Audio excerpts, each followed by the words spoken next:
நிறைய விருச்சிக ராசி பெண்களுக்கு வந்து பாருங்க, அம்மா ரொம்ப சப்போர்ட்டிவா இருக்க மாட்டாங்க. நோய்வாய்ப்படாத விருச்சிகமே கிடையாது. உங்களோட லைஃப்ல லவ் வந்து ஃபெயிலியர் ஆகுதா, சந்தோஷங்க, சந்தோஷப்படுங்க. எந்த அளவுக்கு நீங்க அடிபடுறீங்களோ அந்த அளவுக்கு பெரிய ஆளாவே. அதே மாதிரி எந்த அளவுக்கு நீங்க வாழ்க்கையில கஷ்டப்படுறீங்களோ அந்த அளவுக்கு சாதிப்பீங்க, மறந்துடாதீங்க. அம்மானோட உண்மையான பாசம் கிடைக்காதனால இவங்க என்ன பண்ணுவாங்க, அனுபவ பாடும் வாழ்க்கையின் இறுதி வரை நம்மளை உறுதியாக மாற்றும். விருச்சிகத்துக்கு ஏமாற்றம் நல்லது. ரெட் நூல் நங்கை நேயர்களுக்கு வணக்கம். நான் டாக்டர் தீபா லாலன். இன்னைக்கு நம்ம என்ன டாபிக் பற்றி டிஸ்கஸ் பண்ண போகிறோம் அப்படின்னா, 12 ராசிகள் பெண்கள் உங்களோட குணாதிசயங்கள் என்ன, உங்களோட லவ் எப்படி இருக்கும், உங்களோட இன்ட்ரெஸ்டிங்கான கேரக்டர்ஸ் என்னென்ன, நீங்கள் எந்தெந்த விஷயத்தில் ஏமாற்றப்படுவீர்கள், இப்படி பல சுவாரஸ்யமான விஷயங்களை இந்த பதிவில் டிஸ்கஸ் பண்ண போகிறோம். ஆக வீடியோவை ஸ்கிப் பண்ணாமல் பாருங்கள். அப்போ தான் உங்களுக்கு முழுசும் நான் என்ன சொல்கிறோம் அப்படின்றது புரியும். விருச்சிக ராசி பெண்கள் உங்களை பற்றி சொல்லணும் அப்படின்னா ஃபஸ்ட்டு வந்து பாருங்கள், கால புருஷனுக்கு 8வது பாவம். பொதுவாக விருச்சிகத்தை பற்றி இன் ஜென்ரல் ஒரு கருத்து உண்டு. விருச்சிகம் வந்து சபிக்கப்பட்ட ராசி, லக்கு பெருசாக இருக்காது, அஷ்டமஸ்தானத்தில் ராசி, இப்படிலாம் பல பேர் சொல்லுவாங்க. சந்திரன் நீச்சமடையக்கூடிய ராசி, அதனால் அவங்களுக்கு மனோபலம் அப்படின்றதே இருக்காது அப்படின்னு நிறைய விஷயம் நிறைய ஜோதிடர்கள் சொல்லுவாங்க. இதெல்லாம் உண்மையா அப்படின்னு கேட்டால் ஒரு விதத்தில் உண்மை, ஒரு விதத்தில் பொய். எந்த விதத்தில் உண்மை? அது 8ஆம் பாவம் தான், அஷ்டமஸ்தானம் தான். அவங்க சபிக்கப்பட்ட ராசி அப்படின்றது, இந்த சபிக்கப்பட்ட ராசி அப்படின்றதோ ஒரு விதத்தில் பெரிய ப்ளஸ் அப்படின்னு சொல்லலாம். என்னம்மா சொல்கிறீங்க, நீங்கள் தமிழில் தான் பேசுகிறீங்க, பெருசாக புரிய மாட்டேங்குதே அப்படின்னா ரொம்ப சிம்பிளுங்க. கஷ்டப்படுறதுக்குனே ஒரு ராசி அப்படின்னா விருச்சிகம் அப்படின்னு சொல்லுவாங்க. நோய்வாய்ப்படாத விருச்சிகமே கிடையாது, ஏமாற்றத்தை சந்திக்காத விருச்சிகமே கிடையாது, துரோகத்தை அனுபவிக்காத விருச்சிகமே கிடையாது, இப்படின்னா சொல்கிறாங்க பார்த்தீங்களா. இதெல்லாம் உண்மையா? ஒரு விதத்தில் உண்மை, ஒரு விதத்தில் சுத்த பொய். எப்போ வந்து எது உண்மை? ஏமாற்றத்தை சந்திக்கும், துரோகத்தை சந்திக்கும், லவ் ஃபெயிலியர்ஸை சந்திக்கும், எல்லாம் இருந்தாலும் இது அத்தனையும் விருச்சிகத்துக்கு தேவை அப்படின்னு சொல்லலாம். எப்படி அது தேவை? நாங்கள்லாம் கெட்டு போகணும்னு மொத்தமாக நீங்கள் முடிவு பண்ணிட்டீங்கல்ல அப்படின்லாம் யோசிக்கக்கூடாது. பொதுவாக ஒன்று தெரிஞ்சுக்கோங்க, எப்போ நீங்கள் ஏமாற்றப்படுறீங்களோ அப்போ தான் வந்து பார்த்தீங்கன்னா பல ஏமாற்றங்களை நீங்கள் சந்திப்பீங்க.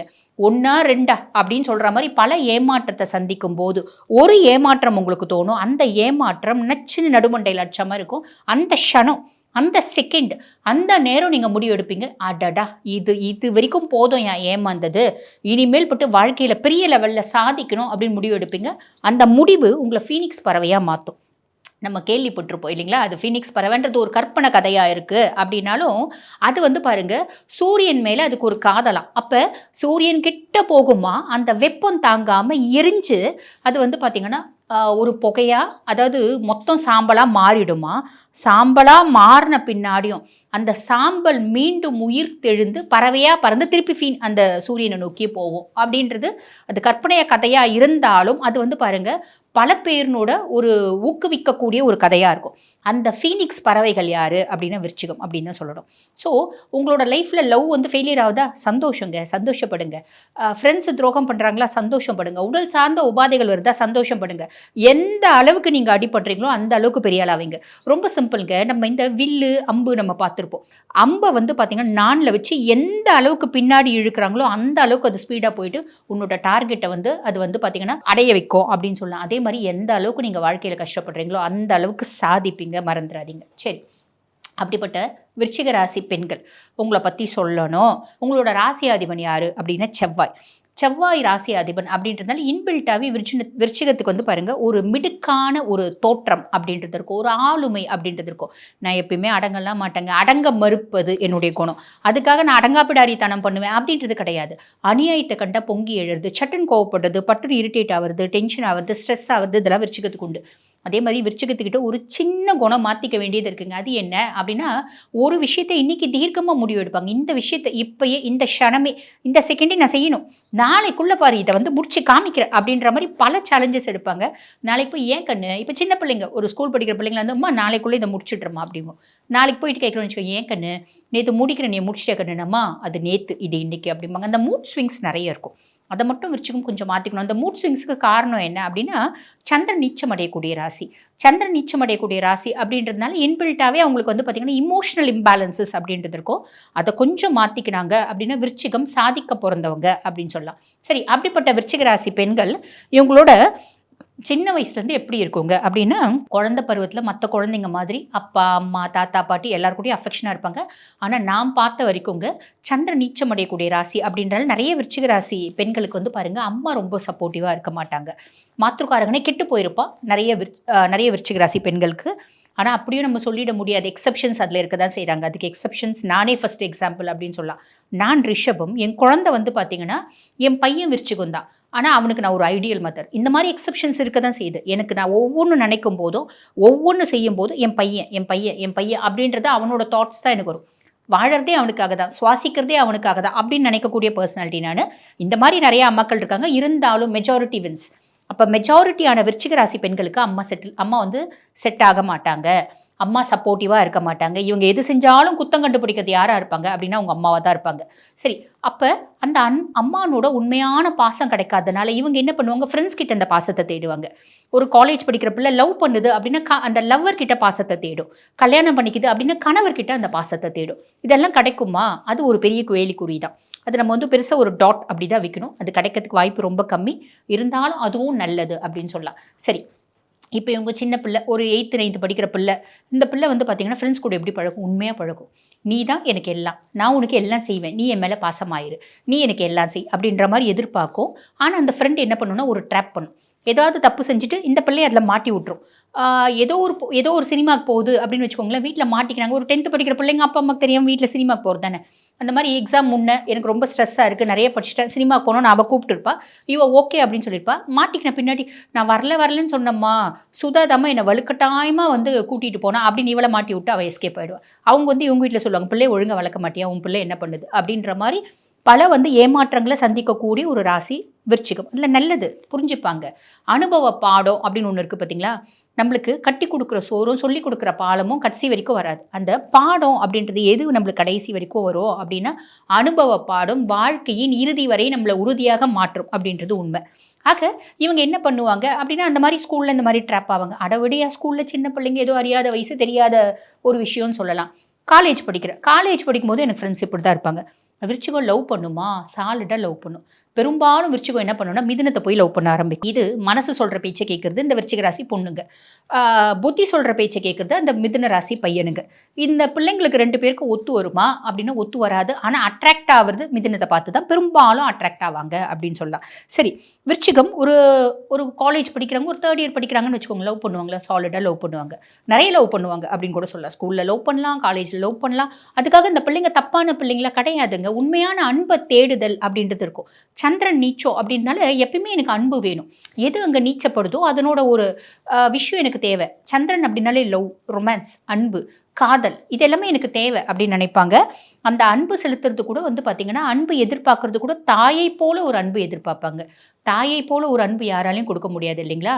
பாடல் வரிகளே ஒன்று உண்டு, தாயினும் சிறந்த தயாவான தத்துவனே அப்படின்னு ஈசனை மட்டும்தான் சொல்லுவாங்க. தாயை விட அதிக லவ் கொடுக்கக்கூடியவங்க யாரும் கிடையாது. பட் இருந்தாலும் இவங்களோட எக்ஸ்பெக்டேஷன் அந்த அளவுக்கு இருக்கும். அப்போ ஒரு பையனை லவ் பண்ணுறாங்க, என்ன பார்த்து லவ் பண்ணுவாங்க, அழகை பார்த்து லவ் பண்ணுவாங்களா, கிடையாது. அறிவை பார்த்து லவ் பண்ணுவாங்களா, கிடையவே கிடையாது. அவனோட ஆளுமையை பார்த்து லவ் பண்ணுவாங்களா, அதுவும் கிடையாதுங்க. அவன் வசதியான பையன், அதை பார்த்து லவ் பண்ணுவாங்களா, சச்சா அதெல்லாம் கிடையவே கிடையாதுங்க. அப்போ என்னத்தை தாங்க பார்த்து லவ் பண்ணுவாங்க. பையன் ரொம்ப அன்பாக இருந்தால் சரி. ரொம்ப சிம்பிளுங்க. இந்த பிள்ளை வந்து காலேஜ் போகும்போது சார் ப்ரொஃபஸர் வந்து லெசன் எடுத்துகிட்டு இருக்காரு. லெசன் எடுத்துன்னு போது ப்ரொஃபஸர் திரும்பும்போது உள்ளே வந்து இந்த பிள்ளை லேட்டாக வந்துச்சுன்னா அவர் திட்டுவார். அப்போ திட்டக்கூடாது, இந்த பிள்ளை வாங்கக்கூடாது அப்படின்னு இந்த பிள்ளை ஃப்ரெஷரு, அந்த பையன் ஏற்கனவே இந்த காலேஜில் படிக்கிறான், சேம் கிளாஸ்னு வச்சுக்கோங்களேன். சார் அப்படி திரும்புன்னு இந்த பிள்ளை உள்ளே வரும்போது எக்ஸ்கியூஸ் மீ சார் கேட்கும்போது அப்படி இப்படின்னு ஆக்ஷன் காமிப்பான். சரி, இந்த பிள்ளை அப்படியே மறைஞ்சு நிற்கும். சார் அப்படி திரும்பும்போது வான்னு ஆக்ஷன் காமிப்பா, வந்து உட்காரும். இந்த ஒத்த விஷயம் போதுங்க இந்த பிள்ளை அந்த பையனை லவ் பண்ணுறதுக்கு. நல்ல குணம், எனக்கு ரொம்ப நல்ல குணம். நான் யாருன்னே தெரியாது, என் மேலே அந்த பையன் அவ்வளோ கன்சர்னாக இருக்கானே. இந்த ஒரு எக்ஸாம்பிள் போதாதா? நான் வந்து பாருங்கள், இந்த எக்ஸாம்பிள் உங்களுக்கு ஒரு இதுக்காக சொல்கிறேன். இந்த மாதிரி பல விதத்தில் நீங்கள் எப்படி லவ் பண்ணீங்க அப்படின்றது உங்களுக்கு தெரியும். நீங்கள் கண்டிப்பாக கமெண்ட்டில் போடுங்க. ஆக இந்த மாதிரி ஒரு சின்ன விஷயமா இருந்தாலும் அது நல்ல குணம் அப்படின்னு அவங்க மைண்டில் ஃபிக்ஸ் ஆச்சு அப்படின்னா அவங்க லவ் பண்ண ஆரம்பிச்சிடுவாங்க. அவங்க வசதி, அந்தஸ்து, பையன் நல்லவனா கெட்டவனா எதையுமே பார்க்க மாட்டாங்க. எதையுமே பார்க்காம லவ் பண்ணி ரொம்ப சின்சியரா லவ் பண்ணுவாங்க. இந்த பொண்ணு எப்படி லவ் பண்ணும் அப்படின்னா, நீ என் மேல ரொம்ப பாசமா இருக்கணும். ரொம்ப பொசசிவா இருக்கும். நீ என் மேல உருகி உருகி உருகி லவ் பண்ணும். என்ன எங்க அம்மா அதாவது பெத்த தாய் எப்படி பார்த்துப்பா? சாப்பாடு ஊட்டி விடுறது, மடியில படுக்க வச்சுக்கிறது, இந்த மாரியெல்லாம் நீ லவ் பண்ணும் அப்படின்னு நினைக்கும். மிதுனமா இருந்தா அது நடக்கிறது இல்ல. ராங் செலக்ஷன் ஆயிடும். ஆனா அதையும் மீறி மிதுனத்தில லவ் பண்ணி கல்யாணம் பண்ணிட்டு வாழ நெறைய விருச்சிகம் இருக்க தான் செய்றாங்க. இன்ஃபாக்ட் விருச்சிகத்துக்கு விருச்சிகமே ஒத்து வரது இல்லைங்க. இவங்களே வந்து அவங்கள பார்த்தாலும் சேம் ராசி கல்யாணம் பண்ணாலும் பெரும்பாலும் ஒத்து வரதில்ல. காரணம் என்ன அப்படின்னா, அவங்களோட சுய ஜாதகம். அவங்களோட சார்ட் பர்த் சார்ட் வந்து பார்த்தீங்கன்னா, அது டிஃபர் ஆவுது. ஓரளவுக்கு பர்த் சார்ட் மேட்ச் ஆவுது அப்படின்னா, விருச்சிகம் விருச்சிகத்த கல்யாணம் பண்ணிக்கலாம். நான் பார்த்த வரைக்கும் என்னோட ரிசர்ச்ல நெறைய விருச்சிகத்துக்கு விருச்சிகமே கூட ஒத்து வரதில்ல அப்படின்னு சொல்லலாம். சரி, இவங்க லவ் பண்றவங்கள கல்யாணம் பண்ணிப்பாங்களா? மேக்ஸிமம் கல்யாணம் பண்ணிப்பாங்க. இப்ப லவ் பண்ணி ஏமாந்துட்டாங்க. நெறைய ஏமாற்றம் அப்படின்றது இருக்க தான் செய்யும். லவ் பண்ணி ஏமாந்துட்டாங்க அப்படின்னா, விருச்சிகத்தினோட ஒரு விஷயம் என்ன அப்படின்னா, யார் முன்னாடி நான் ஏமாந்தேன்? அந்த பையன் என்ன வேணான்ட்டான்ல. எனக்கு எல்லா தகுதியும் இருக்கு. அவனுக்கு எந்த தகுதியும் இல்ல. அதையும் மீறி அவன்கிட்ட அந்த ஒரு சின்ன நல்ல குணத்த நான் பார்த்தேன். நான் லவ் பண்ண ஆரம்பிச்சேன். என்ன வேணான்னு சொல்ட்டான்ல. அவன் முன்னாடி நான் பெரிய லெவல்ல சாதிக்கணும். அவன் ஒவ்வொரு நாளும் அவன் என்ன பார்த்து ஃபீல் பண்ணும். "ஐய்யய்யோ! இந்த பிள்ளைய மிஸ் பண்ணிட்டோமே! ஐய்யய்யோ! இந்த பிள்ளைய மிஸ் பண்ணிட்டோமே!" அப்படின்னு ஃபீல் பண்ற அளவுக்கு நான் வந்து வாழ்ந்து காமிக்கணும். அப்படின்னு ஒரு சேலஞ்ச் எடுப்பாங்க. மனசுக்குள்ள அந்த ஒரு சேலஞ்ச் அவங்க வாழ்க்கையே மாத்திடும் அப்படின்னு சொல்லலாம். அப்ப நீங்க சொல்லுங்க, விருச்சிகத்துக்கு ஏமாற்றமும், துரோகமும், கண்ணீரும், கம்பளையும் நல்லதா? அப்படின்னு கேட்டா ரொம்ப நல்லது. அந்த ஏமாற்றம் இல்லன்னா நான் பெரிய லெவல்ல சாதிக்கவே மாட்டேன். நான் அப்படியே பாசம், பாசம், பாசம்ன்ற மாரி வாழ ஆரம்பிச்சுடுவேன். என்னைக்கு நான் ஏமாத்தப்படுறேனோ, இந்த ஒரு அட்வர்டைஸ்மென்ட் நம்ம பார்த்துருப்போம் இல்லைங்களா? "கரை நல்லது" அப்படின்ற மாரி ஒரு அட்வர்டைஸ்மென்ட் வரும் இல்லைங்களா? அந்த மாரி விருச்சிகத்துக்கு ஏமாற்றம் நல்லது. நீங்க எந்த அளவுக்கு ஏமாறுறீங்களோ, அந்த அளவுக்கு வாழ்க்கையில சாதிப்பீங்க. விருச்சிகம் குடும்பத்துல சந்தோஷமா வாழறதுக்கு பொறந்த ராசியா, இல்ல சாதிக்கிறதுக்கு பொறந்த ராசியா அப்படின்னா, சாதிக்கிறதுக்கு பொறந்த ராசி அப்படின்றத ஞாபகம் வச்சுக்கோங்க. பொதுவாவே ஒரு கருத்து உண்டு இல்லையா? குடும்பம் நல்லா இருக்கு அப்படின்னா, நம்மளுக்கு வந்து பாருங்க ப்ரொஃபஷனல் லைஃப் சூப்பரா இருக்காது. ப்ரொஃபஷனல்ல பெருசா சாதிச்சவங்க குடும்பத்தில பெருசா 0வா இருக்கும். அந்த மாரி விருச்சிகம் ப்ரொஃபஷன்ல பெரிய லெவல்ல சாதிக்கக்கூடிய ஒரு ராசி. அப்படின்றது ஞாபகம் வச்சுக்கோங்க. நெறைய பேரோட ஒரு லைஃப் எப்படி அப்படின்னா, இப்படி தான் போகும். பெரும்பாலும் அப்படின்னு சொல்லலாம். இவங்களோட கேரியர் வந்து பார்த்தீங்கன்னா, இவங்க எக்ஸ்போர்ட்டு, அரசாங்கம் துறை, பொதுவா இந்த ஸ்கார்பியன்ஸ் வந்து நைட்ல ரொம்ப மோகம் இருக்கும். நைட்ல வெளிய போறது, நைட்ல வந்து பார்த்தீங்கன்னா, பொம்பள பிள்ளைங்க ஸ்கூட்டி எடுத்துட்டு போயிட்டு, இந்த அண்ணா நகர் சைடு போய் பிரியாணி சாப்பிடுறது, ஜாலியா இருக்கிறது, இதெல்லாம் விருச்சிகத்துக்கு பிடிக்கும். ஃப்ரெண்ட்ஸும் ஏமாத்துவாங்க. பட் இருந்தாலும், "நீ ஏமாத்துனா கூட ஏமாத்திட்டு போப்பா. நான் உன் மேல நல்ல ஃப்ரெண்டா உன்ன நல்ல ஃப்ரெண்டா நெனைக்கிறேன்ப்பா. உன் கூட நல்ல ஃப்ரெண்ட்ஷிப் மெயின்டெயின் பண்றேன்ப்பா." அப்படின்ற மாரி ஒரு மைண்ட் செட்டு நெறைய வந்து பார்த்தீங்கன்னா, ஹெல்ப் பண்ணுவாங்க அப்படின்னு சொல்லலாம். பொதுவாவே இந்த விருச்சிகம் நம்ம ஒரு அனலைஸ் பண்றோம் அப்படின்னு வச்சுக்கோங்களேன். பழைய காலத்துல அரசர்கள் வந்து பாருங்க, நெறைய நாட்டு மேல போர் தொடுத்து, அவங்களோட பூமியினோட பரப்பளவ, அந்த வம்சத்த அந்த இப்போ உதாரணத்துக்கு சோழ வம்சம் அப்படின்னா, சோழன் வந்து பாருங்க, அவங்களோட ராஜ்யத்த பெரிய அளவுக்கு வந்து டெவலப் பண்ணாங்க. இந்த மாரி நெறைய கிங்ஸ் பெரிய லெவல்ல வந்து பார்த்தீங்கன்னா, நாட்டினோட பரப்பளவ அதிகப்படுத்தினவங்களுக்கு பெரும்பாலும் வந்து பார்த்தீங்கன்னா, நெறைய பேர் விருச்சிகமா இருப்பாங்க அப்படின்னு சொல்லுவாங்க. அந்த பூமி மேல இயற்கையாவே ஒரு பற்று அப்படின்றது உண்டு. மைனஸ் ஏதாவது இருக்காங்க அப்படின்னா, அதிகப்படியான அன்பு இருக்கிறது. இமோஷனலி இம்பேலன்ஸ் இருக்குது. கோவம் வந்துச்சுன்னா கொஞ்சம் ஆர்க்யூ பண்ணுவாங்க. இதுதான் மைனஸ். மத்தபடி பெருசா எந்த மைனஸும் கிடையாது அப்படின்னு சொல்லலாம். சரி, ஹெல்த் ரிலேட்டட் காம்ப்ளிகேஷன்ஸ் என்னென்னங்க வருங்க அப்படின்னா, உஷ்ணம் சார்ந்த நோய்கள். ஹீட் ரிலேட்டட் காம்ப்ளிகேஷன்ஸ், இந்த பைல்ஸு, ஃபிஸ்டுலா இந்த மாரி காம்ப்ளிகேஷன்ஸ்லாம் வரதுக்கு வாய்ப்பு உண்டு. முதுகு தண்டுவட பிரச்சனைகள் வரதுக்கு வாய்ப்பு உண்டு. பொதுவா வந்து விருச்சிகம் அப்படின்னாலே ஹெல்த் இஷ்யூஸ் இருக்குங்க. நோய்வாய்ப்படாத விருச்சிகமே கிடையாது அப்படிம்பாங்க. ஆனா ஒன்ஸ் ஒரு டிஸார்டர் அப்படின்னு வந்துச்சுன்னா, அது காஷியஸா இருப்பாங்க. அடுத்து டாக்டர் ஒண்ணு சொன்னா 2ஆ ஃபாலோ பண்றது, உணவு முறை ஃபாலோ பண்றது, பக்காவா மெயின்டெயின் பண்றது எல்லாமே செய்வாங்க அப்படின்னு சொல்லலாம். இவங்களுக்கு ரொம்ப லக்கியான டைரக்ஷன் என்ன அப்படின்னா நார்த். கலர்ஸ் எது ரொம்ப இவங்களுக்கு லக்கியா இருக்கும் அப்படின்னா ரெட்டு, ஆரஞ்ச், எல்லோ இதெல்லாம் ரொம்ப ஃபேவரட் கலர்ஸ், லக்கி கலர்ஸா இருக்கும் அப்படின்னு சொல்லலாம். ஒத்த வார்த்தையில விருச்சிகத்த பத்தி சொல்லுங்க அப்படின்னா, பிறருக்கு பாதுகாவலர்கள் அப்படின்னு சொல்லலாம். வாழ்த்துக்கள்.